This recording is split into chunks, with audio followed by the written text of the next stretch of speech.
Imagine a quiet bay in 1853, shrouded in the gentle mist of dawn, where the only sounds are the lapping of waves and the distant calls of fishermen beginning their day.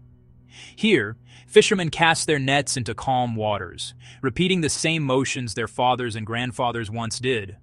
Life in this village moves at the pace of the tides, unchanged for generations, rooted in tradition and the rhythms of nature. But on this morning, the horizon is broken by an ominous sight: black, smoke-belching ships, monstrous and alien, gliding across the water without sails, powered by forces unknown. The people of Edo Bay gather in fear and astonishment, staring at the Kurofune, the black ships of Commodore Perry, as they loom ever closer. The message these ships bring is unmistakable: open your country to the world, or we will force it open with our might. For over 2 centuries, Japan had sealed itself off from foreign influence, living in deliberate isolation, but now the outside world had arrived, uninvited and seemingly unstoppable. The shogunate faces an impossible dilemma: resist and risk destruction by these powerful outsiders, or yield and abandon centuries of tradition and order. The Americans showcase their technological wonders: steam locomotives that race across the land, telegraphs that send messages at lightning speed, evidence of a world transformed by science and industry. Swords and spears, once symbols of power, are now powerless against this new force of progress and innovation. The black ships anchor in Edo Bay, forcing Japan to confront the Industrial Revolution at its very doorstep, a revolution that has already swept across the West. Fear soon gives way to fierce debate. Should Japan expel the barbarians and cling to its ways, or learn from these outsiders and adapt to survive? The nation is divided. Some see hope in adaptation, believing that survival depends on embracing new knowledge and technology, while others hold tightly to the old ways. This tension, this struggle between past and future, will define the next decade and shape the fate of a nation. The once quiet waters of Edo Bay have been disturbed, their surface now rippling with uncertainty and possibility. These ripples will soon swell into a tidal wave of change, sweeping across the islands and transforming every aspect of Japanese life. Japan's destiny is about to be rewritten as the old world gives way to the new, and tradition collides with modernity. The world is knocking at Japan's door, and now, for the first time in centuries, Japan must decide how to answer. To truly grasp the shock of Commodore Perry's arrival, we must first understand the world he so dramatically interrupted: Tokugawa Japan, a society shaped by centuries of deliberate isolation and careful order. For over 200 years, the Sakoku policy kept Japan almost entirely closed to the outside world. The shogunate feared foreign influence, especially Western ideas and religion, which they believed could threaten the country's stability and traditions. Missionaries were expelled, Christianity was strictly banned, and any Japanese who tried to leave or return risked execution. The borders were sealed, and the consequences for breaking this isolation were severe. Society was rigidly structured into 4 main classes: samurai, farmers, artisans, and merchants, each with its own role and strict rules. Social mobility was rare, and everyone was expected to know their place. On the surface, peace and order reigned. The streets of Edo bustled with life, and villages thrived in relative calm. Yet beneath this stillness, subtle currents of change were beginning to stir. Over time, samurai, once proud warriors, became bureaucrats and administrators. Many found themselves deeply indebted to the very merchants they looked down upon. Merchants, though officially low in status, quietly gained economic power and influence, reshaping the balance of society from behind the scenes. New ideas began to emerge. Kokugaku scholars promoted the emperor's divine authority, while Rangaku, or Dutch learning, allowed a trickle of Western science and technology to enter Japan through the tiny Dutch trading post at Dejima. This created a paradox. Japan's unique culture and traditions were preserved, but technological progress lagged behind the rapidly advancing West. The shogunate watched the West's growing power with increasing anxiety, hoping to avoid the fate of other Asian nations that had fallen to foreign domination. But the world was closing in. Foreign ships, once a rare sight, began to appear more frequently along Japan's coasts, signaling that change was inevitable. Perry's arrival was not a random event, but the result of mounting global pressures and Japan's own internal contradictions. The wall of isolation was about to crumble.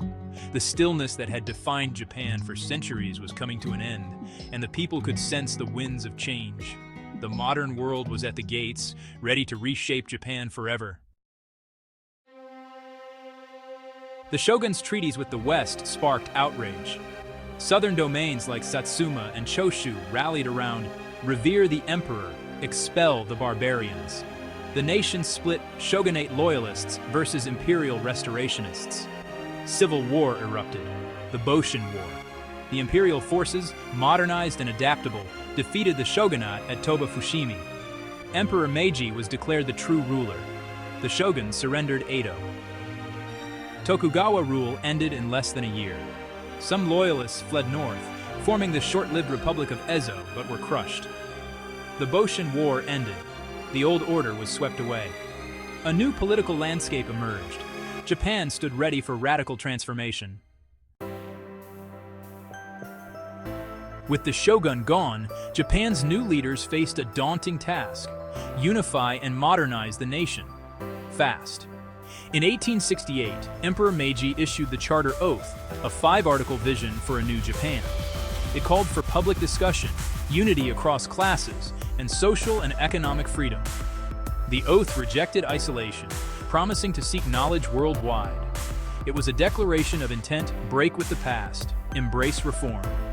The samurai-turned-statesmen now had their mandate. The Charter Oath justified sweeping changes, abolishing the samurai class, building industry, and opening society. It was the blueprint for a modern revolution from above. Japan was set on a new course. The Meiji Restoration, led by samurai, ironically doomed the samurai class. Reforms stripped samurai of status, swords, and stipends. Saigo Takamori, a restoration hero, became the symbol of samurai resistance. Disillusioned by rapid westernization, he led the Satsuma Rebellion in 1877. His sword-wielding warriors faced the government's modern army. Defeat was inevitable. Saigo's death marked the end of the samurai era. He became a tragic hero, embodying the lost spirit of the samurai. The old order was gone. Modern Japan had arrived. The Charter Oath's promise to seek knowledge worldwide was taken literally. In 1871, the Iwakura mission sent Japan's leaders to the US and Europe. Officially, they sought treaty revisions. In reality, they studied the West's secrets. They marveled at American industry, British factories, and Prussian military might. They filled notebooks with lessons on law, education, and technology. The mission failed diplomatically but succeeded as a crash course in modernization. The delegates returned with a new vision. Industrial power and military strength were essential. The slogan became, "Rich country, strong army." Expelling the barbarians was abandoned. Learning from them became the priority. The world was their classroom. Japan was ready to build a new future. The Meiji government launched a top-down industrial revolution. Fukoku Kyohei, rich country, strong army. Factories, mines, railways, and telegraphs sprang up across Japan. Foreign experts were hired, then replaced by trained Japanese. The army was modeled on Prussia with universal conscription, the navy on Britain with modern warships. Military service became a great equalizer, forging national unity. The yen unified the economy. New infrastructure connected the nation. Industrial and military might became inseparable. Within a generation, Japan had avoided colonization and built its own power. The transformation was astonishing. Japan was no longer a target. It was becoming a contender. The world would soon take notice. The Meiji Restoration was a cultural revolution as much as a political one. Western fashions, foods, and customs flooded Japan. Top knots gave way to top hats. The emperor set the tone, adopting Western dress and haircuts. Eating beef, using chairs, and drinking beer became symbols of modernity. Western architecture and the solar calendar transformed city life. Intellectuals debated Western ideas. Baseball and novels gained popularity. Yet, anxiety grew over losing Japanese identity. The slogan, "Japanese spirit, Western technology," captured the era's tension. The government promoted both science and traditional values. Meiji Japan was a society balancing modernity and tradition, a legacy that endures.